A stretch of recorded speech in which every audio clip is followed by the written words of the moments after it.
नमस्कार, मेरा नाम है सांतना और आप सभी का स्वागत करती हूँ अपने चैनल ज्ञानोदय में। तो आज जैसा कि आप सभी जानते हैं, हिंदी साहित्य की श्रृंखला में हम सभी लोग आदिकाल पढ़ रहे हैं और आदिकाल का अध्ययन करते समय एक चीज़ बहुत ज़रूरी होती है, वो है आदिकाल का नामकरण। क्योंकि अगर हमें ये पता है कि आदिकाल का नामकरण किन किन विद्वानों ने दिया और क्या क्या दिया, तो कई क्वेश्चन इससे सॉल्व हो जाते हैं और हिंदी टीजीटी, पीजीटी और नेट तीनों में ही इस तरह के क्वेश्चंस पूछे जाते हैं। तो इसलिए ज़रूरी है कि हमें इसके बारे में कम्प्लीटली पता हो।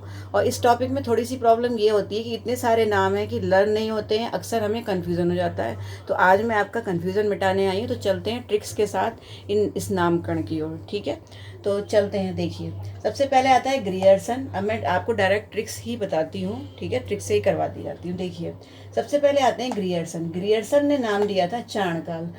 मिश्र बंधु ने आरंभिक काल, रामचंद्र शुक्ल वीरगाथा काल, हजारी प्रसाद द्विवेदी आदिकाल, डॉक्टर रामकुमार वर्मा संधि काल, गणपति चंद्रगुप्त प्रारंभिक काल, वासुदेव सिंह उद्भव काल, धीरेन्द्र वर्मा अपभ्रंश काल, राहु शंकरतैन सिद्ध सामंत काल, महावीर प्रसाद द्विवेदी बीजवपन काल, विश्वनाथ प्रसाद मिश्र वीर काल, रमाशंकर शुक्ल रसाल जयकाल, मोहन अवस्थी आधार काल। ठीक है, ये कुछ दिए हैं। इसके अलावा जो इम्पोर्टेंट काल विभाजन है वो मैंने लिख दिए। आदर्श प्रचलित काल विभाजन जो है आदिकाल का, वो है 700 से 1450 ईस्वी। ठीक है, तो आप ये थोड़ा सा देख लीजिएगा इनको। बाकी लास्ट में मैं काल विभाजन का वीडियो आपको अलग से दूंगी। तो चलते हैं ट्रिक्स की ओर। ठीक है, तो देखिए, ग्रियर्सन ने जो नाम दिया था वो दिया था चाणकाल। अब देखिए, ग्रियर्सन में आपको क्या करना है। देखिए, यहाँ पर ग्री, ठीक है, आप क्या करेंगे, आप इसको ग्री शब्द ले लेंगे। ठीक है, ग्रियर्सन में क्या ले लेंगे, ग्री शब्द ले लेंगे। ग्री का मतलब गिरी। ठीक है, गिरी यानी कोई भी चीज़ गिरी। और जब कोई भी व्यक्ति गिरता है, ठीक है, जब व्यक्ति गिरता है तो उसका असर किस पर होता है। चारण में आप शब्द लेंगे चरण।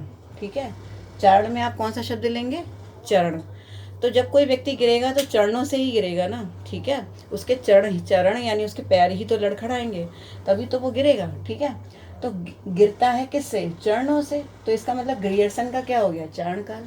उसके बाद फिर अगला आता है मिश्र बंधु। ठीक है, तो मिश्र बंधु जो है उन्होंने दिया था आरंभिक काल। इसको आप कैसे लर्न करेंगे। देखिए, जब आप किसी भी कार्य का आरंभ करते हैं, प्रारंभ नहीं, आरंभ, ठीक है, आरंभ शब्द का यूज करना है। तो जब आरंभ करते हैं तो आप क्या करते हैं, सभी बंधु बांधवों को बुलाते हैं। ठीक है, सब मिलजुल कर ही किसी कार्य का हमारी हिंदू संस्कृति में ये चीज़ है कि हम पूरा परिवार इकट्ठा होकर के कोई भी कार्य आरंभ करते हैं। ठीक है, तो आप इस तरह से लर्न करेंगे कि मिश्र बंधु यानी बंधुओं को, सभी बंधु बांधवों को मिश्र करके यानी मिलजुल करके हम क्या करते हैं, कार्य का आरंभ करते हैं। ठीक है, तो यहाँ से आप लर्न कर सकते हो मिश्र बंधु का आरंभिक। उसके बाद आता है रामचंद्र शुक्ल का वीरगाथा काल। इसको क्या ट्रिक है लर्न करने की कि रामचंद्र शुक्ल, आपको मालूम है श्री राम भगवान बहुत वीर साहसी योद्धा थे। तो रामचंद्र शुक्ल का वीरगाथा काल ऐसे ही लर्न हो जाएगा, क्योंकि राम क्या थे, वीर परम योद्धा थे, है ना, परम वीर थे। तो यहाँ से आप याद करेंगे कि रामचंद्र शुक्ल का क्या हो गया, वीरगाथा काल। उसके बाद आता है हजारी प्रसाद द्विवेदी, ये मैं लास्ट में बताती हूँ। डॉक्टर रामकुमार वर्मा, इनका है संधि काल और चरण काल। अब इसको आप कैसे लर्न, देखिए थोड़ा सा रामकुमार वर्मा का जो ये नामकरण है थोड़ा सा कंफ्यूज करता है, क्योंकि रामकुमार वर्मा एक ऐसे व्यक्ति थे जिन्होंने दो नाम दिए थे, संधि काल भी दिया था और चाण काल भी। उन्होंने 750 से 1000 संवत तक संधि काल माना था और 1000 से 1375 संवत तक चाण काल माना था। इसको दो दे दिए थे, इसीलिए कन्फ्यूजन होता है अक्सर। ठीक है, दोनों ही नाम इन्होंने दिए हैं, हालांकि चाण काल जो है वो ग्रियर्सन ने भी दिया था। तो देखिए, अब इसको लर्न कैसे करेंगे। देखिए, राम कुमार, ये मैंने आपको पिछली जब मैंने कहानी की और उपन्यास वगैरह की ट्रिक्स मैंने करवाई थी, उस समय भी मैंने आपको बताया था कि राम कुमार अगर कहीं भी वर्ड आता है तो आप समझिए राम को मार। ठीक है, राम को मार। अब देखिए, राम को मार यानी राम को अगर कोई व्यक्ति मारेगा, राम तो भगवान है, तो राम को अगर कोई व्यक्ति मारेगा तो क्या होगा, वो मार ही नहीं पाएगा, क्योंकि वो तो भगवान है, तो उनको कोई मार ही नहीं सकता। ठीक है, तो राम को अगर कोई व्यक्ति मारेगा तो उसे क्या करनी पड़ेगी, राम से संधि करनी पड़ेगी। ठीक है, क्योंकि जब जिस पर वो अटैक कर रहा है, जिस पर वो आक्रमण कर रहा है, अगर वो मर ही नहीं रहा तो वो हार जाएगा और उसको क्या करना पड़ेगा, उसे सरेंडर करना पड़ेगा। तो इसीलिए तो क्या करेगा, वो राम को मारेगा अगर, तो उसे करनी पड़ेगी संधि। और संधि कैसे करेगा, उनके चरणों में पड़कर, ठीक है। यानी कि जब वो श्री रामचंद्र जी के चरणों से लग जाएगा, उसे मतलब अपने घमंड मतलब उसका घमंड उतर जाएगा, और चरणों में पड़ के वो क्या करेगा, संधि करेगा। उनके चरणों में लग करके संधि की, किसने की, जो राम को मार रहा था, ठीक है। इस तरह से आप लर्न कर सकते हैं राम कुमार वर्मा। उसके बाद आता है गणपति चंद्रगुप्त। अब इसको कैसे लर्न करेंगे, देखिए गणपति किन को कहते हैं, गणेश को। और आपको पता है कि जो गणेश भगवान जो हैं वो प्रथम पूज्य होते हैं। यानी अगर कोई भी पूजा पाठ होता है, किसी भी कार्य का आरंभ हम करते हैं, तो वो गणपति से ही करते हैं, गणेश भगवान से करते हैं। हिंदू संस्कृति में ऐसा है। देखिए, मैं किसी धर्म विशेष के बारे में कुछ नहीं कह रही हूँ, इसको जो है दिल से मत लीजिएगा। मैं किसी भी धर्म विशेष के बारे में कुछ भी कमेंट नहीं कर रही हूँ, मैं सिर्फ आपको एक लर्न करने का तरीका बता रही हूँ, ठीक है। तो देखिए, गणपति चंद्रगुप्त यानी गणपति की पूजा हम कब करते हैं, जब किसी भी कार्य का प्रारंभ करते हैं। और देखिए, अगर आपको आरंभ में और प्रारंभ में कंफ्यूजन हो, तो आप इसको कैसे दूर करेंगे। देखिए, पा यहाँ है तो पा यहाँ भी है, यहाँ पर भी पा है और यहाँ पर भी पा है, जबकि यहाँ पा कहीं भी नहीं है। देखिए, इन वर्ड्स में कहीं आपको पा नहीं मिलेगा। तो पा और पा दोनों का कॉम्बिनेशन यहाँ मिल रहा है, यहाँ से आप लर्न कर सकते हैं, ठीक है। उसके बाद फिर आते हैं वासुदेव सिंह उद्भव काल। अब देखिए, ये वासुदेव सिंह है, ठीक है। ये क्या है, वासुदेव सिंह है, वसुदेव नहीं है, वासुदेव है। तो देखिए, वासुदेव सिंह अगर वर्ड हम ले लें, तो शब्द अगर हम लेते हैं वासुदेव, तो वासुदेव कौन थे, वासुदेव श्री कृष्ण भगवान के पिता थे, मतलब वसुदेव थे श्री कृष्ण के पिता। और वासुदेव किसको कहते हैं, भगवान श्री कृष्ण को कहते हैं। तो अगर मान लीजिए कि यहाँ से हम ये आ का डंडा हटा दें, तो ये वसुदेव बन जाएगा। और वसुदेव कौन थे, वसुदेव वो थे जिनसे श्री कृष्ण का उद्भव हुआ था, यानी जिनसे श्री कृष्ण का जन्म हुआ था, वसुदेव और देवकी से। तो यहाँ से आप लर्न कर सकते हैं कि वसुदेव ने उद्भव किसका किया, श्री कृष्ण का। तो वसुदेव कौन थे, उद्भव करने वाले थे, जन्म देने वाले थे, ठीक है। इस तरह से आप लर्न कर लीजिए। उसके बाद आते हैं धीरेन्द्र वर्मा, ठीक है। धीरेन्द्र वर्मा को आप ऐसे लर्न करेंगे, धीरेन्द्र वर्मा ने जो नाम दिया था वो दिया था अपभ्रंश काल, धीरेन्द्र, ठीक है। धीरेन्द्र वो व्यक्ति होता है जो धैर्य धारण करता है, ठीक है। जिस व्यक्ति की लाइफ में धैर्य ना हो, ठीक है, आप इसका उल्टा कर दीजिए, धीरेन्द्र वो है जो धैर्य धारण कर रहा है।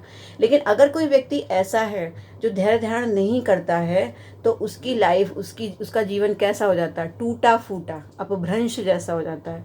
अपभ्रंश का मतलब क्या है, टूटा फूटा, ठीक है। टूटी फूटी भाषा अपभ्रंश कहलाती है। तो अपभ्रंश का मतलब है टूटा फूटा, और धीरेन्द्र का मतलब क्या, धैर्य धारण रखने वाला।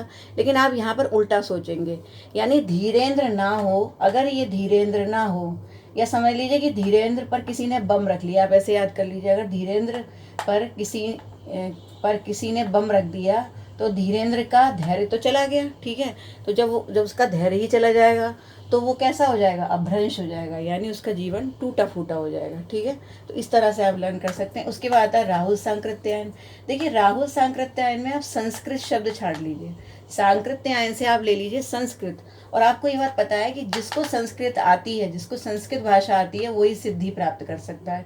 क्योंकि सिद्धि प्राप्त करने के लिए क्या करते हैं, मंत्रोच्चारण करते हैं, और मंत्रोच्चारण जो है वो संस्कृत में करते हैं। तो संस्कृत आएगी तभी तो कोई सिद्धि प्राप्त कर पाएगा, ठीक है। तो यहाँ से आप याद करिए कि संस्कृत से सिद्धि प्राप्त होती है, तो ये संबंध बन गया। उसके बाद आता है महावीर प्रसाद द्विवेदी, बीज वपन काल। अब देखिए, यहाँ पर बीज शब्द आ रहा है और यहाँ आ रहा है महावीर। एक बात सोचिए आप खुद ही, कि जो बीज बोता है और जो फसल उगाता है, बीज बोएगा और फसल उगाएगा, वो कौन होता है, किसान होता है, ठीक है। और किसान जो होता है वो महावीर होता है, ठीक है। किसान महावीर होता है। भाई, आप खुद सोचिए कि खेती किसानी कितना वीरता का काम है, ठीक है। जो स्ट्रॉन्ग शरीर वाले जो होते हैं, जो बहुत मजबूत होते हैं लोग, वो ही खेती किसानी कर सकते हैं, ठीक है। तो जो है किसान एक परम वीर योद्धा होता है, ठीक है। तो इस तरह से आप याद करेंगे, महावीर कौन होता है, वो होता है जो बीज बोता है। तो बीज बोने वाला कौन है, महावीर। तो यहाँ से आप लर्न कर लीजिए, महावीर प्रसाद द्विवेदी, बीज वपन काल। उसके बाद आता है विश्वनाथ प्रसाद मिश्र, ठीक है। अब देखिए, विश्वनाथ, जैसे हम लोग ये बोलते हैं कि हमें प्रसाद जरूर ग्रहण करना चाहिए, ठीक है। प्रसाद ग्रहण करने से क्या होता है, हमें कहीं ना कहीं हमें जो है भगवान का आशीर्वाद मिलता है, ठीक है। तो प्रसाद ग्रहण करने से भगवान का आशीर्वाद मिलेगा। और देखिए, जो जिस व्यक्ति ने विश्वनाथ प्रसाद यानी विश्व के नाथ का प्रसाद खा रखा हो, यानी सभी नाथ जो विश्व के नाथ हैं, जितने भी भगवान हैं, अगर सबका प्रसाद खा लिया, विश्व के नाथ का प्रसाद खा लेगा, वो तो अत्यंत वीर हो जाएगा ना, है ना, वो तो बहुत ही ज़्यादा वीर हो जाएगा। तो इस तरह से आप एक संबंध बना करके वीर काल लर्न कर सकते हैं। देखिए, कभी भी आपको वीर काल में और वीर गाथा काल में कन्फ्यूज़न नहीं होना चाहिए। क्यों नहीं होना चाहिए? देखिए, यहाँ पर बा है तो यहाँ पर भी बा है, इससे आप लर्न कर लीजिए विश्वनाथ प्रसाद वीर काल। ठीक है। और दूसरी चीज़, अगर आपको फिर भी कन्फ्यूज़न है तो आप ये भी लर्न कर सकते हैं। देखिए, राम की गाथा थी, हम गाथा किसकी सुनते हैं? जैसे रामायण हम पढ़ते हैं, रामचरितमानस का गान करते हैं, तो गाथा किसकी लिखी गई है? राम की लिखी गई है। तो रामचंद्र शुक्ल के साथ हम गाथा शब्द जोड़ेंगे। जबकि विश्वनाथ, विश्वनाथ को तो किसी भगवान को हम बोल सकते हैं, उस पर्टिकुलर हम राम के लिए नहीं बोलेंगे। ठीक है। तो राम की गाथा गाते हैं तो रामचंद्र शुक्ल के साथ वीर गाथा काल आएगा, और विश्वनाथ प्रसाद मिश्र के साथ वीर काल आएगा। उसके बाद आते हैं रमाशंकर शुक्ल रसाल। अब देखिए, रसाल किसको कहते हैं? रसाल का अर्थ होता है रस से भरा। ठीक है। और रस से भरा कौन होता है? आम। ठीक है। आपने पढ़ा होगा कि रसाल जो आम को भी कहते हैं, उसका पर्यायवाची है। तो आप इस तरह से लर्न कर लीजिए कि आम क्या होता है? आम फलों का राजा होता है। ठीक है। आम जो वो फलों का राजा होता है। अब जब ये राजा है तो सारे फल इसी की जय बोलेंगे ना, है ना। जब ये राजा है तो इसी की सारे फल जो है इसी की जय बोलेंगे कि आम की जय हो, रसाल की जय हो। तो रसाल आम है, इसीलिए उसकी जय बोली जाती है, इसीलिए सबको ये बहुत पसंद होता है। ठीक है। तो यहाँ से आप लर्न कर सकते हैं कि रामशंकर शुक्ल रसाल जय काल। उसके बाद आते हैं मोहन अवस्थी आधार काल। अब देखिए, मोहन अवस्थी में अवस्थी शब्द आया है। ठीक है। आप अवस्थी की ई की मात्रा हटा दीजिए। अब देखिए क्या बनेगा, यहाँ पर अवस्था बनेगा। क्या बनेगा? अवस्था। तो देखिए, किसी भी वस्तु की जो अवस्था होती है वो उसके आधार पर डिपेंड करती है। जैसे मान लीजिए कि मेरे हाथ पर ये मार्कर रखा हुआ है। ठीक है।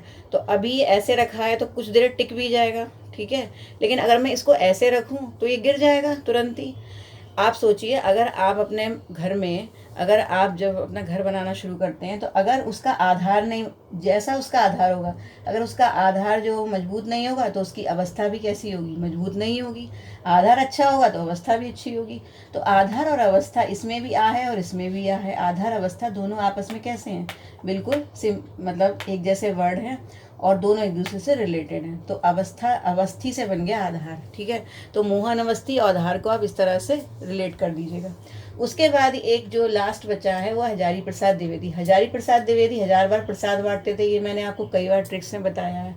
तो जब 1000 बार प्रसाद बांटते थे, लाइन लगती थी, तो पंक्ति में खड़े लोग उनसे कहते थे आ दे, आ दे। आप ई की मात्रा हटा करके दे कर दीजिए। ठीक है। आ दे। ठीक है। आ मुझे दे प्रसाद। इस तरह से जब लोग प्रसाद बांटते थे लोग कहते थे आ दे। ठीक है। यानी मुझे प्रसाद दे। मतलब ऐसा कुछ नहीं है, हालांकि एक ऐसे व्यक्ति को इस तरह से नहीं बोलना चाहिए, लेकिन मैं सिर्फ आपको ट्रिक बता रही हूँ। ठीक है। आदि को आप आधे कर दीजिए, तो आ दे मुझे प्रसाद चाहिए, तो प्रसाद ऐसा ही कहने पर वो देते थे। तो आ दे से आप लर्न कर लेंगे क्या ये। तो इस तरह से मैंने आपको ट्रिक्स कंप्लीट कर दी हैं। आप मेरे चैनल को सब्सक्राइब कर लीजिए। कोई भी प्रॉब्लम है तो कमेंट करके बताइए और मैं आपकी प्रॉब्लम का सॉल्यूशन दूंगी। और मुझे अपने कमेंट करके मोटिवेट करते रहिए। मेरे वीडियोस को शेयर ज़रूर कीजिए। फिर मिलती हूँ नेक्स्ट वीडियो में नई नई ट्रिक्स के साथ। नमस्कार।